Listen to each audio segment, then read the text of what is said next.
এই সূরার প্রথম আয়াত হচ্ছে ইযা জাআ নাসরুল্লাহি ওয়াল ফাত। এই নসর শব্দ থেকে এই সূরার প্রথম আয়াতের নসর শব্দ দ্বারা এর নামকরণ করা হয়েছে। এই সূরা হচ্ছে সূরা নসর। নসর অর্থ হচ্ছে সাহায্য। নসর মানে কি? সাহায্য। এখানে যে নাসরুল্লাহ, আল্লাহর সাহায্য, এটা হচ্ছে স্বর্গীয় সাহায্য। এই সূরাটা নাজিল হয়েছে বিদায় হজ্জের সময়, আইয়ামে তাশরিকের মাঝামাঝি সময়ে এই সূরাটা অবতীর্ণ হয়। এই সূরা নাজিলের অবতীর্ণের পর রাসূলুল্লাহ সাল্লাল্লাহু আলাইহি ওয়াসাল্লাম মাত্র 3 মাস জীবিত ছিলেন। কয় মাস? 3 মাস। অর্থাৎ এই সূরা অবতীর্ণের পরে বেশি দিন আর আল্লাহ রাসূল পৃথিবীতে ছিলেন না। কোনো কোনো বর্ণনায় এসেছে যে রাসূলুল্লাহ সাল্লাল্লাহু আলাইহি ওয়াসাল্লাম সূরা নসর নাজিলের পর মাত্র 80 দিন পৃথিবীতে জীবিত ছিলেন। কতদিন? 80 দিন। আবার কোনো বর্ণনায় এসেছে 90 দিন, 3 মাস। তার 80 আর 90 খুব বেশি একটা পার্থক্য নেই। এজন্য এই সূরার আরেকটা নাম হচ্ছে, এই সূরাকে বলা হয় সূরাতুল বিদা। এই সূরাকে বলা হয় সূরাতুল বিদা। এই সূরাটি হচ্ছে মাদানী যুগে নাজিল, মাদানী সূরা। কোরআনুল কারীমে 114টি সূরা যে নাজিল হলো, এই 114টি সূরার ভিতরে সর্বশেষ যেই সূরাটা পূর্ণাঙ্গভাবে পরিপূর্ণভাবে যেই সূরাটা নাজিল হয়েছে সেই সূরাটা হচ্ছে সূরা নসর। বলি আলহামদুলিল্লাহ। পূর্ণাঙ্গ সূরা হিসেবে সর্বশেষ যে সূরাটা নাজিল হয়েছে সেই সূরাটা হচ্ছে সূরাতুন নসর। কারো কারো মতে এই সূরাটি মক্কা বিজয়ের পূর্বে নাজিল হয়েছে। অধিকাংশ তাফসীরকারক বলেন এই সূরাটি মক্কা বিজয়ের পর নাজিল হয়। কেননা মক্কা বিজয় হয়েছে 8ম হিজরিতে। মক্কা বিজয় হয়েছে কত হিজরিতে? আর এই সূরা নাজিল হয়েছে 10ম হিজরিতে। এখানে একটা মতপার্থক্য রয়েছে।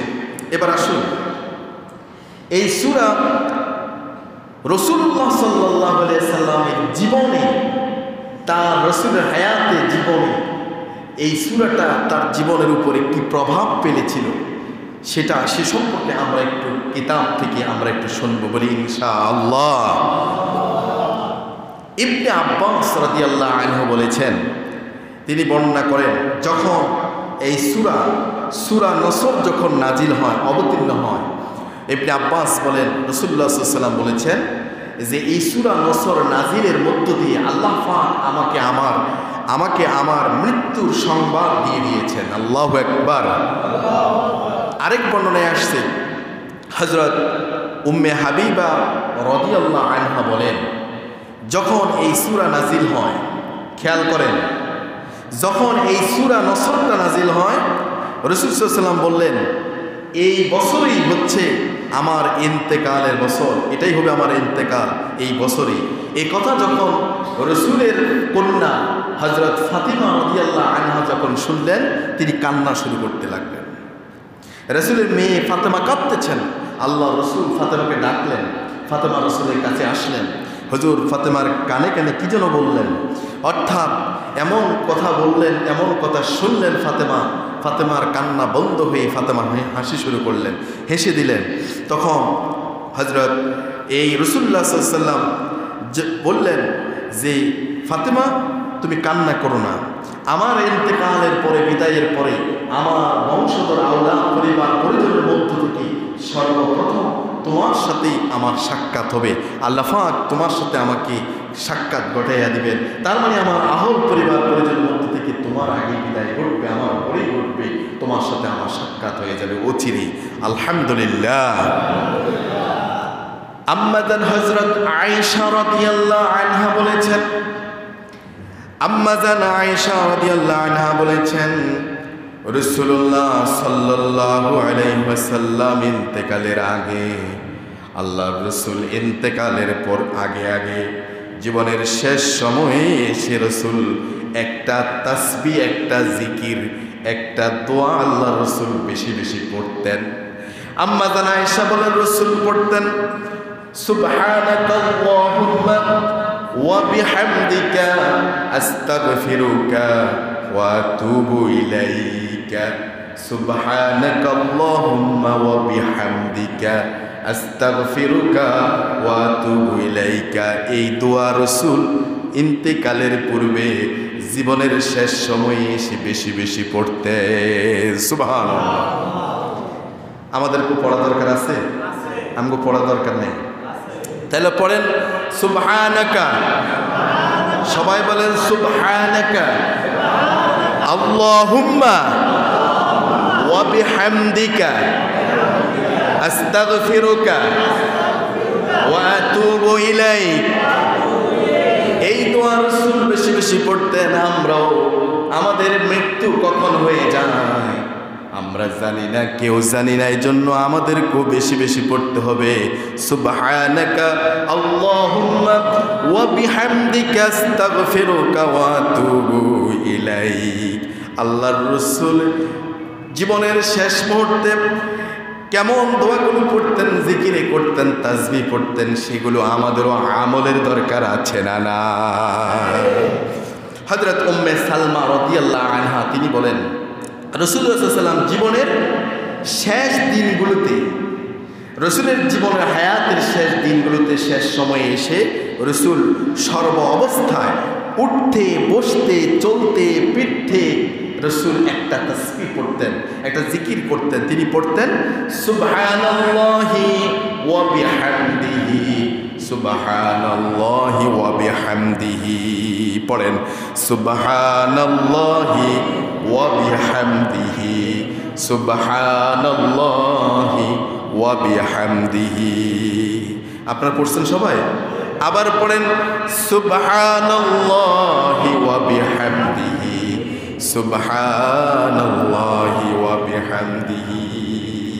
সময় পাইলে এই তাসবিহগুলো পড়বেন তো ইনশাআল্লাহ।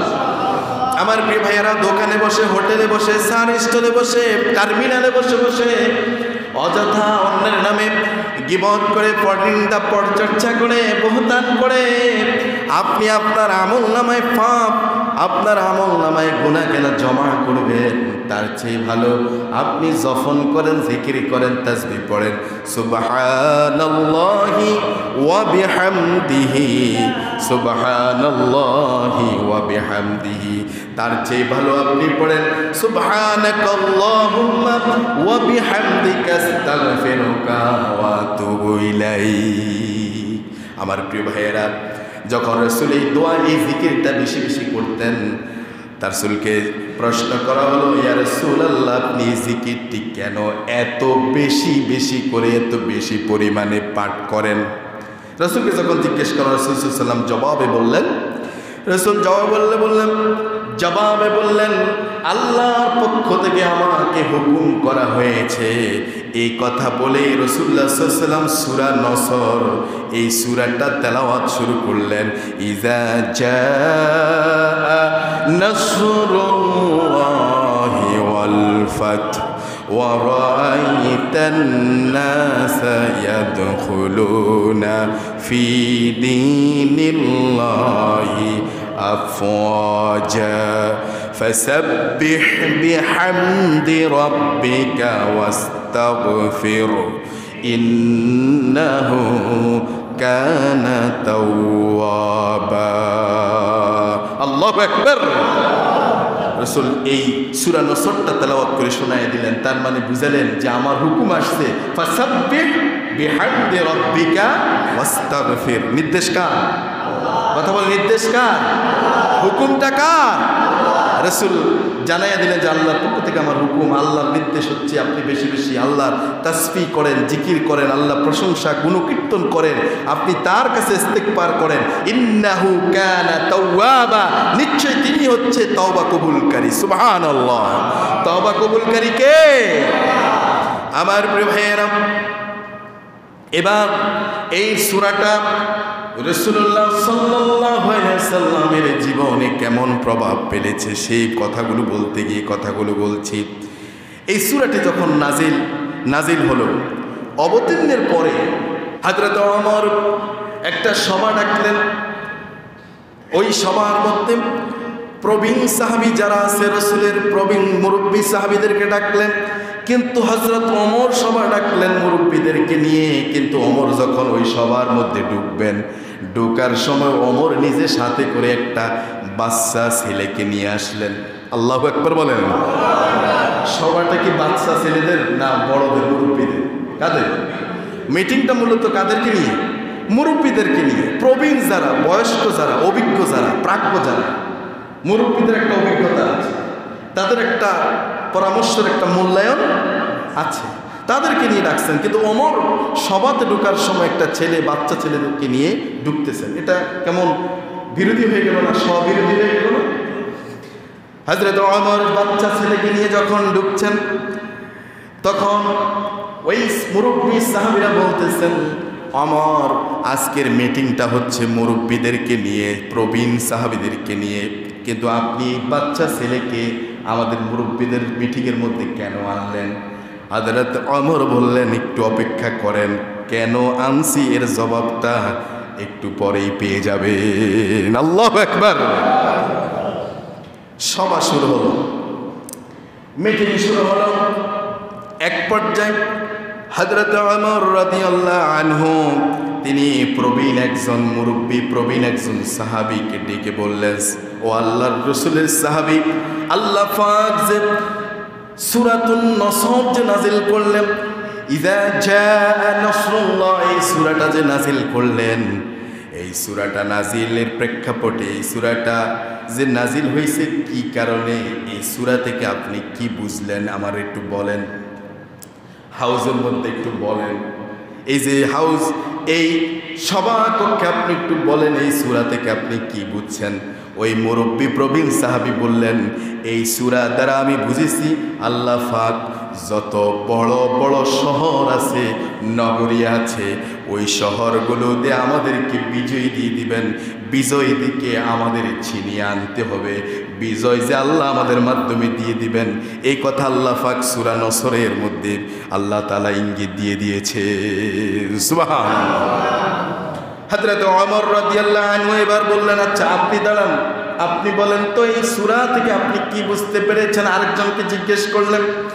আরেকজন প্রবীণ সাহাবী, মুরব্বী সাহাবী বলল, ওমর আমি সূরা তেলাওয়াত করে যে বুঝতে পেরেছি, এই সূরার মধ্যে আল্লাহ পাক ইঙ্গিত দিয়ে দিয়েছেন মুসলমানদেরকে বড় বড় শহর বিজয় দিবেন, আল্লাহর সাহায্য দ্বারা মুসলমানদেরকে বিজয় করবেন। সুবহানাল্লাহ। এরকম করে কয়েকজন সাহাবীর কাছ থেকে জানতে চাইলেন এই সূরা দ্বারা কি বোঝানো হয়েছে, কি বুঝতে পেরেছেন। সর্বশেষ হযরত ওমর ওই বাচ্চা ছেলে যে সাথে করে নিয়ে আসছিলেন, ওই বাচ্চা ছেলের নাম হচ্ছে ইবনে আব্বাস। ওই সাহাবী, বাচ্চা সাহাবী, ছোট্ট ছেলেটাকে তাকে এবার জিজ্ঞেস করলেন, তুমি কি সূরা নসরটা তেলাওয়াত করেছো নাকি? হ্যাঁ করেছি। বুঝেছো কিছু? হ্যাঁ বুঝেছি।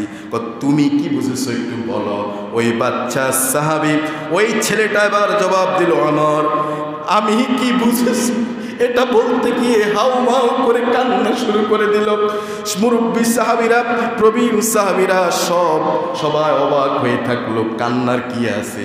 যেই সূরাতে মুসলমানদেরকে বিজয়ের ইঙ্গিত দেওয়া হয়েছে, সেই সূরার কথা শুনে তো মুসলমান খুশি হবে, ফুরফুরে মেজাজে থাকবে, এখানে কান্নার আবার কি আছে? কান্নার দরকার আছে? কিন্তু ছেলেটা কান্না করে কেন? বলে, ওমর আমি যা বুঝছি আমি তো বুঝছি, আপনারা সবাই বললেন যা আমি তা বুঝলাম, কিন্তু আমি যে এমন একটা জিনিস বুঝে আসছে, আমার মাথায় আসছে, আমি ইঙ্গিত পাই এই সূরার ভিতরে আল্লাহ পাক আমাদেরকে জানাইয়া দিয়েছেন আল্লাহর নবী, আখিরি নবী মুহাম্মদুর রাসূলুল্লাহ সাল্লাল্লাহু আলাইহি ওয়াসাল্লাম, আল্লাহর নবী আমাদের মাঝে আর বেশি দিন নাই, আর বেশি দিন রাসূল আমাদের মাঝে নাই।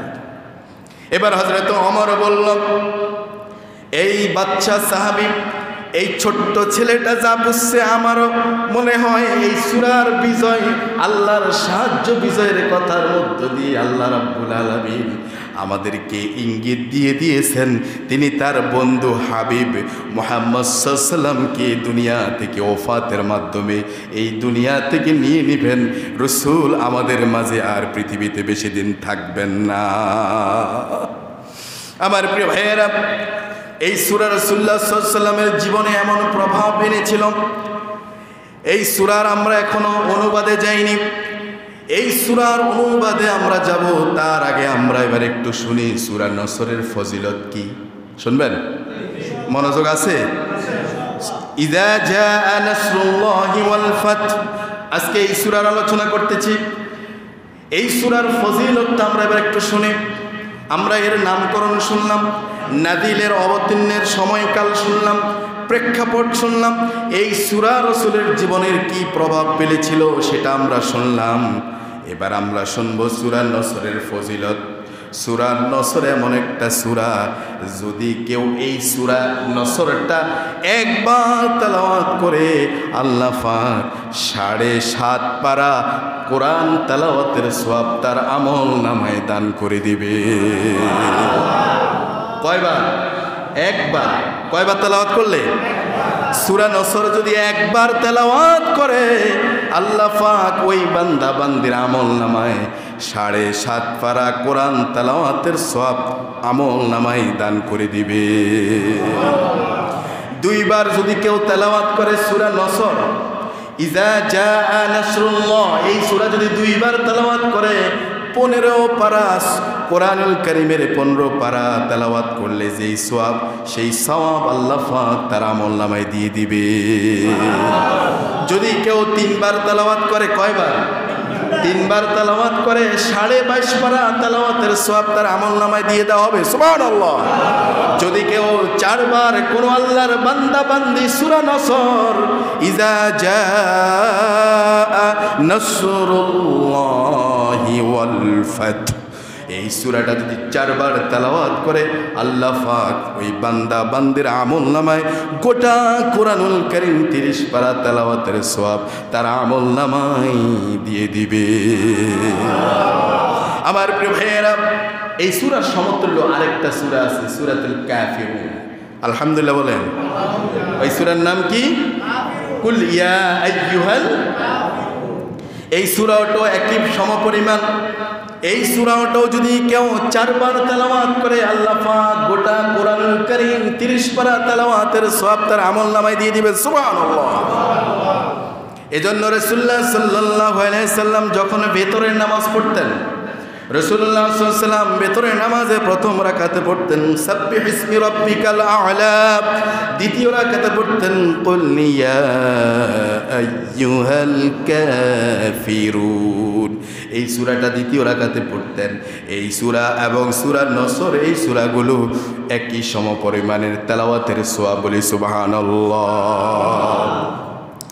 এবার আমার প্রিয় ভাইরা সবাই আমার সাথে পড়ুন, ইযা জাআ নাসরুল্লাহি ওয়াল ফাত ওয়া রাআইতান নাসা ইয়াদখুলুনা ফি দীনিল্লাহি আফওয়াজা ফাসাব্বিহ বিহামদি রাব্বিকা ওয়াস্তাগফির ইন্নাহু কানা তাওয়াবা। আল্লাহু আকবার। এখন আমরা কয়বার তেলাওয়াত করছি? একবার। যারা প্রথমে ছিলেন তাদের কয়বার হয়েছে? 2 বার। কয়বার হয়েছে? 2 বার। তাহলে এখন একবার। কয়বার? 2 বার। 2 বার। তাহলে আমরা 2 বার তেলাওয়াত করলাম, তাহলে 15 পারা তেলাওয়াতের সওয়াব পেয়ে গেলাম। সুবহানাল্লাহ। আমার প্রিয় ভাইয়েরা, এবার আসুন আমরা এই সূরার সরল অনুবাদে যাই। এই সূরার অর্থ কি আমরা একটু শুনি। আল্লাহ পাক বললেন, খেয়াল করেন আমার দিকে, প্রথম আয়াত ইযা জাআ। ইযা মানে যখন, যা আসে, আসবে। ইযা জাআ যখন আসবে, নাসরুল্লাহি ওয়াল ফাত। নসর মানে সাহায্য, নাসরুল্লাহ মানে আল্লাহর সাহায্য, ওয়াল ফাত মানে বিজয়। যখন আল্লাহর সাহায্য আসবে, যখন আল্লাহর পক্ষ থেকে সাহায্য দ্বারা বিজয় আসবে। আল্লাহ পাক বললেন, যখন সাহায্য আল্লাহর আসবে, যখন বিজয় আসবে, হে রাসূল আপনি দেখতে পাবেন, তখন আপনারা দেখতে পাবেন। কি দেখবেন? ওয়ারাআইতান নাস, মানুষদেরকে আপনি দেখবেন। ওয়ারাআইতান নাস, মানুষকে আপনি দেখতে পাবেন। ইয়াদখুলুনা, ওয়ারাআইতান নাস ইয়াদখুলুনা, আপনি মানুষকে দেখতে পাবেন তারা ঢুকতেছে, প্রবেশ করতেছে। কোথায় ঢুকতেছে? ফি দীনিল্লাহ, আল্লাহর দ্বীনের মধ্যে তারা প্রবেশ করছে। আফওয়াজা, মানে দলে দলে। তখন আপনি দেখতে পাবেন ওয়ারাআইতান নাস ইয়াদখুলুনা ফি দীনিল্লাহি আফওয়াজা। আল্লাহু আকবার। এমন একটা সময় আসবে আপনি দেখতে পাবেন ওরা দলে দলে তখন আল্লাহর মনোনীত দিন ইসলাম, ইন্নাদ-দীনা ইনদাল্লাহিল ইসলাম, Islam is the complete code of life, পরিপূর্ণ জীবন ব্যবস্থা।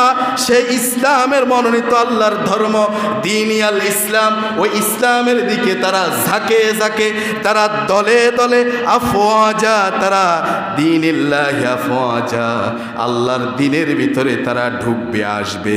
এরপর আল্লাহ রাব্বুল আলামিন বললেন, নবীকে ইঙ্গিত করে নবীর দিকে আল্লাহ পাক বললেন, ফাসাব্বিহ বিহামদি রাব্বিকা ওয়াস্তাগফিরু ইন্নাহু কানা তাওয়াবা। হে নবী, আপনি আপনার রবের তাসবিহ পড়ুন, জিকির করুন, তার প্রশংসা গুণকীর্তন করুন, তার কাছে ইস্তেগফার করুন, ক্ষমা প্রার্থনা করুন। ইন্নাহু কানা তাওয়াবা, নিশ্চয় আল্লাহ পাক হচ্ছেন তওবা কবুলকারী। বলুন তো, যিনি তওবাকে কবুল করেন তিনি কে? আল্লাহ তওবা কবুলকারী। আপনার তওবাকে যিনি কবুল করবেন তিনি কে? আমার প্রিয় ভাইয়েরা, এই জন্য প্রথম আয়াতের এবার আমরা একটু ব্যাখ্যায় যাই। ইযা জাআ নাসরুল্লাহি ওয়াল ফাত, যখন আসবে নাসরুল্লাহ, কার সাহায্য? নাসরুল্লাহ মানে কার সাহায্য? স্বর্গীয় সাহায্য যখন আসবে।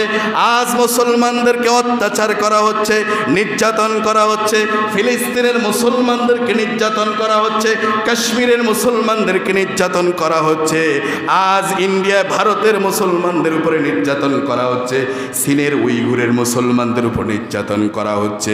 মুসলমান যদি এমনভাবে ধৈর্য ধারণ করে, ইমানের শক্তিতে বলিয়ান হয়ে আল্লাহর মদদ কামনা করে, সাহায্য কামনা করে, আল্লাহর সাহায্য যখন আসবে, ইযা জাআ নাসরুল্লাহি ওয়াল ফাত, আল্লাহর সাহায্য আসলে বিজয় আসবে। ওই বিজয় আসলে ওরা সব দলে দলে আল্লাহর মনোনীত ধর্ম ইসলামে দাখিল হয়ে যাবে। তাহলে সাহায্য কার? সাহায্য দরকার কার? আল্লাহর সাহায্যের উপরে কি বড় কোনো সাহায্য আছে? যুগে যুগে পয়গম্বর, নবী, রাসূল, আম্বিয়া কেরামদেরকে সাহায্য করেছেন কে? আম্বিয়া, নবী, রাসূল, আম্বিয়া কেরামদের উপরে জুলুম, নির্যাতন, নানান পরীক্ষায় তাদেরকে ফেলিয়েছিলেন কে? আমার প্রিয় ভাইয়েরা, সাহায্য আল্লাহর পক্ষ থেকে আসে। অতীত আল্লাহর পক্ষ থেকে এসেছিল। বদরে মুসলমানদের সংখ্যা ছিল খুবই কম, কাফের মুশরিকদের সংখ্যা ছিল অনেক বেশি। তারা ছিল সুসজ্জিত, অস্ত্র শস্ত্র তাদের কাছে সব ছিল। মুসলমানদের কাছে খেজুরের ডাল ছিল, মুসলমানদের কাছে কি ছিল? গাছের বাকলা ছিল। কিন্তু আল্লাহ পাকের সাহায্য, ওই স্বর্গীয় সাহায্য থাকার কারণে ওই বদরের যুদ্ধে আল্লাহ পাক মুসলমানদেরকে বিজয় দিয়েছে। আমার প্রিয় ভাইয়েরা, সেই সাহায্য যেমন আর হযরত ইউনূস আলাইহিস সালাম আল্লাহর একজন পয়গম্বর ছিলেন। মনোযোগ আছে? পয়গম্বর ছিলেন, আল্লাহর পয়গম্বর ছিলেন হযরত ইউনূস আলাইহিস সালাম। ইউনূস আলাইহিস সালামকে আল্লাহ পাক মোসেল নামক একটা অঞ্চল, ওই জায়গার নাম কি? মোসেল। ওই মোসেল অঞ্চলের একটা গোত্র ছিল, কওম ছিল, নাম হচ্ছে নাইনুয়া। আল্লাহ পাক হযরত ইউনূস আলাইহিস সালামকে মোসেল অঞ্চলের নাইনুয়ারের নবী করে আল্লাহ পাক সেখানে তাকে দায়িত্ব দিলেন, আপনি এই জায়গার মানুষদেরকে তাওহীদের ঘোষণা, আল্লাহর কালেমার সাক্ষ্য, এক আল্লাহ বিশ্বাসী হওয়ার জন্য তাদেরকে আপনি এই কালেমা দাওয়াত দেন। তখন তিনি দাওয়াতি কাজ করতেছেন। কিন্তু বড়ই আশ্চর্যের বিষয় হচ্ছে, সেই নাইনুয়ার অঞ্চলের মানুষগুলো হযরত ইউনূস আলাইহিস সালামের দাওয়াতে তেমন সাড়া দিচ্ছেন না। বরঞ্চ তারা তাকে কষ্ট দিচ্ছে, আঘাত দিচ্ছে, নানান কথা বলছে। এখনও যারা দ্বীনের কাজ করেন, এখনও যারা কোরআন হাদিসের দাওয়াত দেন, মানুষদেরকে দ্বীনের দাওয়াত দেন, অনেক সময় অনেক অঞ্চলের মানুষগুলো তাদেরকে বড্ড কষ্ট দেয়। কথা বলেন ঠিক কিনা? তাদেরকে তিরস্কার করে, তাদেরকে নিয়ে নানান বিদ্রুপ কথাবার্তা বলে। ইউনূস আলাইহিস সালাম এক পর্যায়ে গিয়ে মান অভিমানে হোক আর যেটাই হোক, ইউনূস আলাইহিস সালাম বললেন, তোমরা যে আমার কথা শুনতেছো না, আল্লাহর দিকে আসতেছো না, তোমরা শিরিক ছাড়তেছো না, কুফুর ছাড়তেছো না, তোমরা মুশরিকতা ছাড়তেছো না, তোমরা এই শিরক কুফুরের সাথে লেগেই আছো, তো যাও, তোমাদের উপরে অচিরে আল্লাহর পক্ষ থেকে আযাব আসবে, আমি আর তোমাদের সাথে নাই। আল্লাহর আযাব অচিরেই তোমাদের উপরে আসবে, তোমাদের অঞ্চলেও পড়বে, আমি আর তোমাদের সাথে নাই, আমি এখান থেকে ভাগলাম। ঠিক আছে কথা? আমি এখান থেকে চললাম। এটা বলে হযরত ইউনূস সেই মুসিল অঞ্চলে নাইনিওয়ারের সেই জায়গা এরিয়া, সেই স্থান ত্যাগ করে তিনি সিদ্ধান্ত নিলেন দরিয়া পার হয়ে, সমুদ্র পার হয়ে, নদী পার পেরিয়ে তিনি ওপারে চলে যাবেন, কোথাও এখানে থাকবেন না। তিনি এই চিন্তায়, এই সিদ্ধান্ত নিয়ে তিনি যখন নদীর জাহাজে যখন উঠলেন, যখন শিপের মধ্যে, জাহাজের মধ্যে যখন উঠে বসলেন, এদিকে হলো কি, ওই মুসলিম অঞ্চলে নাইনুয়ারের গোত্র দেখলো যে ইউনূস আলাইহিস সালাম যখন চলে গেল, এমন একটা কথা বলে যে অচিরেই তোমাদের উপরে কি হবে, আল্লাহর পক্ষ থেকে আযাব আসবে, আমি আর তোমাদের সাথে। একথা বলে আল্লাহর পয়গম্বর যখন চলে গেলেন, ওই অঞ্চলে নাইনুয়ারের বাসিন্দারা দেখলেন যে ইউনূস আলাইহিস সালাম যাওয়ার পরে তাদের আকাশে অবস্থায় এমন গোলাটে, এমন পরিবেশ হয়ে গেছে, সাথে সাথে দেখা গেল যে চারপাশে অবস্থা ভারী হয়ে উঠছে, পরিবেশ ওয়েদার বলছে যে এখনই আল্লাহর পক্ষ থেকে আযাব গজব, যেই আযাব গজবের কথা ইউনূস আলাইহিস সালাম বলেছিলেন সেটাই আমাদের উপর এখন আসতেছে। এটা তারা বুঝতে পেরে তারা তখন কান্নাকাটি শুরু করলো। তারা এক অভিনব পদ্ধতি গ্রহণ করলো। অভিনব পদ্ধতি কি দেখেন, খেয়াল করেন, নাইনুয়ারের বাসিন্দারা এমন একটা কৌশল, এমন একটা অভিনব পদ্ধতি গ্রহণ করলো যে তারা করলো কি, তাফসিরের কিতাবে আসছে যে তারা তাদের সন্তানগুলোকে মায়ের কাছ থেকে আলাদা করে ফেলছে। সন্তানগুলোকে মার কাছ থেকে কি আলাদা, মাগুলোকে, সব মাগুলোকে এক জায়গায়, সন্তানগুলোকে আরেক জায়গায়, গরুগুলোকে এক জায়গায় করলো, গরুর বাছুরগুলোকে আরেক জায়গায় করছে, ছাগলের বাচ্চাগুলোকে এক জায়গায়, ছাগলের যে মা আছে ওগুলোকে, মা ছাগলগুলোকে আরেক জায়গায়, পশু পাখির বাচ্চাগুলোকে এক জায়গায় রাখছে, পাখিগুলোর মা বাপগুলোকে আরেক জায়গায় রাখছে, তারপরে মুরগির ছানাগুলোকে এক জায়গায় রাখছে, মুরগির মাগুলোকে ছানা থেকে আলাদা করে আরেক জায়গায় রাখছে। এভাবে করে গবাদি পশু, এভাবে করে সমস্ত তাদের যত গৃহপালিত প্রাণী আছে, জন্তু আছে, তাদের হাতের নাগালে যেগুলো ছিল সবগুলোকে, মাগুলোকে আলাদা, সন্তান বাচ্চাগুলোকে আলাদা, দুধের স্তনপান করে এরকম বাচ্চাগুলোকে আলাদা করছে। ওরা যারা কুফর করতো, শিরক করতো, ওরা সবাই আলাদা হয়ে গেছে। একটা অভিনব পদ্ধতি তারা গ্রহণ করছে। এখন দেখা গেল কি, ওইদিকে আকাশের অবস্থা, চারপাশের অবস্থা, মনে হচ্ছে এখনই আল্লাহর পক্ষ থেকে কি আসবে, আযাব গজব আসতেছে। এরা যখন এই অভিনব পদ্ধতি করলো, তখন পরিবেশটা এমন হয়ে গেছে, খেয়াল করেন, যে ওই মার কাছ থেকে যে বাচ্চাগুলোকে আলাদা করছে, ওই সন্তানগুলো শুধু কান্না করতেছে, মা নাই কাছে, দুধের জন্য, মায়ের জন্য, মায়ের কোলের জন্য কান্না করতেছে। তারপরে বাছুরগুলো ডাকছে, হাম্বা হাম্বা করতেছে, তারপরে পশু পাখি ছানাগুলো ডাকতেছে, মুরগি তরফর করতেছে ছানাগুলোর কাছে যাওয়ার জন্য, ছানাগুলো কিসমিস করতেছে, এমন একটা পরিবেশ। আর ওই শিরক কুফুর যারা লিপ্ত ছিল তারা শুধু কান্না করতেছে আর বলতেছে, আল্লাহ, আমরা পয়গম্বর ইউনূসের কথাকে আমরা কি করি নাই, আমরা গ্রহণ করি নাই, আমরা ভুল করেছি, অপরাধ করেছি, জুলুম করেছি, আমাদেরকে ক্ষমা করেন, আমাদেরকে মাফ করে, আমরা বুঝতে পারছি, আমাদের অপরাধ বুঝতে পারছি। এই করে এরাও কাঁদতেছে, মারাও কাঁদতেছে, বাচ্চাগুলো কাঁদতেছে, বাছুরগুলো কাঁদতেছে, ফাঁকির ছানাগুলো কাঁদতেছে, গবাদি পশুর ওই ছাগলের বাচ্চাগুলো, মুরগির ছানাগুলো সব কাঁদতেছে, চিৎকার করতেছে। ওখানকার পরিবেশ এমন একটা পরিবেশ হয়ে গেছে, আল্লাহু আকবার বলেন। এক অভিনব পদ্ধতি তারা গ্রহণ করেছে। আল্লাহ রাব্বুল আলামিন ওই মুসেল অঞ্চলের নাইনুয়ারের বাসিন্দাদের এই অভিনব পদ্ধতি থেকে আল্লাহ তাআলার বড্ড ভালোবাসলেন। আল্লাহ পাক তাদের এই ফরিয়াদ, তাদের এই কান্নাকাটিকে আল্লাহ পাক গ্রহণ করলেন। আল্লাহ পাক তাদের তওবাকে কবুল করে সাথে সাথে আসমানের যে পরিবেশ হয়েছিল এটাকে সুন্দর করে দিলেন আর তাদেরকে মাফ করে দিলেন। ওরা ইমানদার হিসেবে আল্লাহ পাক তাদেরকে কবুল করলেন। এখন এরা তো ইমানদার হয়ে গেল, এরা তো আল্লাহর কাছে গ্রহণীয় হয়ে গেল। এদিকে আল্লাহর পয়গম্বর যে ভাগতেছে ওর অবস্থা কি? আল্লাহর পয়গম্বর হযরত ইউনূস আলাইহিস সালাম তিনি তো ভাগতেছেন। তিনি যখন জাহাজে উঠলেন, জাহাজ যখন স্টার্ট হলো, সমুদ্রের মাঝামাঝি অবস্থায় গেল। ইউনূস আলাইহিস সালাম আল্লাহর পয়গম্বর, নবীরা যা কিছু করবে আল্লাহর পক্ষ থেকে সিদ্ধান্ত নিয়ে করবে, অনুমতি নিয়ে করবে। কিন্তু ইউনূস আলাইহিস সালাম রাগ অভিমানে যে তার কওমের কাছ থেকে পলায়ন করতেছে, ভেগে যাচ্ছে, আল্লাহ কি তার এই কথা বলছে? আল্লাহর অনুমতি কি সে নিয়েছিল? নেয় নাই। আল্লাহর পক্ষ থেকে পারমিশন নেন নাই, অর্ডার নেন নাই, এজাজত না নিয়ে তিনি যখন রওনা হচ্ছিলেন, প্রতিমধ্যে যখন সমুদ্রের মাঝখানে যখন জাহাজ, তখন দেখা গেল ওই জাহাজ সমুদ্রের মাঝখানে আসা অবস্থায় সমুদ্রের মধ্যে এমন ঝড় উঠছে, তুফান উঠছে, ঢেউ আসতেছে, বড় বড় ঢেউ, উঁচু উঁচু ঢেউ আসতেছে। মনে হয় যেন জাহাজটাকে সাগরের মধ্যখানে ডুবাইয়া দিবে। এমন অবস্থা যখন শুরু হয়েছে, চতুর্দিকের পরিবেশটা এমন হয়ে যাওয়ার পর ওই জাহাজে যারা যে কয়জন যাত্রী ছিল ওই যাত্রীরা বলা বলি করতেছে, আরে এমন অবস্থায় এমন জায়গায় আসছি, কোথাও পারে তো যাওয়া যাবে না, কি হবে উপায়? কয়েকজন মুরব্বী সেই লোকদের মধ্য থেকে বয়স্ক কিংবা ভালো বুঝ আছে তাদের মধ্যে কয়েকজন বলতেছে, আমাদের মন বলতেছে এই জাহাজের মধ্যে হয়তো কোনো এমন বালক, এমন গোলাম আছে যেই গোলামটা তার মালিকের পারমিশন না নিয়ে, অর্ডার না নিয়ে, অনুমতি না নিয়ে এই জাহাজে উঠছে, কোথাও হয়তো যাচ্ছে, মালিকের অনুমতি না নেওয়ার কারণে আজকের পরিবেশটা এমন। এক কাজ করো, আমরা ওকে যদি জাহাজ থেকে সাগরে ফেলে দেই তাহলে বাকি আমরা সবাই বেঁচে যাব। আল্লাহু আকবার। এখন কেউ কেউ বলতে চাইছে, বুঝলাম আপনার কথা, হইতে পারে এরকম, তো এখানে আমরা এতজন লোক আছি, এর ভিতর কে সে লোক? কেউ কি নিজে স্বেচ্ছায় স্বীকার করবে? হ্যাঁ, স্বীকার করলে তো তারা সাগরে ছেড়ে দিবে। এখন করণীয় কি?